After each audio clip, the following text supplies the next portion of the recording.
PI છે RJ Chaudhary, મૂળ બનાસકાંઠાના છે, આ પણ બનાસકાંઠાના છે. પીઆઈ આરજે ચૌધરીની બદલી થાય છે રાંદેર પોલીસ સ્ટેશનની અંદર. થોડાક દિવસમાં એમને ખબર પડે છે કે એક વૃદ્ધ દંપતીને જરૂર છે અને પીઆઈ એમના સ્ટાફ સાથે પહોંચે છે અને એ વૃદ્ધ દંપતીને પતરાનો શેડ બનાવી આપે છે, એમને મોબાઈલ બનાવી આપે છે, મોબાઈલ આપે છે એમને.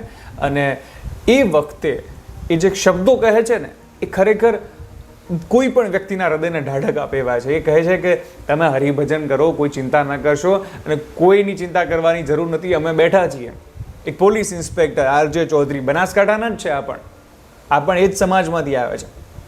એક વૃદ્ધ દંપતીનું દુઃખ એમણે સમજ્યું અને જાણ્યું અને સ્વખર્ચે આખા પોલીસ સ્ટેશને એ દંપતીને પતરાનો શેડ બનાવી આપ્યો, મોબાઈલ આપ્યો અને બનતી પૂરી મદદ કરી. પોલીસ આમ તો તોછડાઈ માટે થઈને બદનામ છે, પરંતુ એ પીઆઈના તમે શબ્દો સાંભળો તો તમને અંદરથી આનંદ થાય કે ખરેખર આપણને આવા પોલીસ અધિકારીઓની ખૂબ જરૂર છે. આરજે ચૌધરી બધાના આદર્શ હોવા જોઈએ.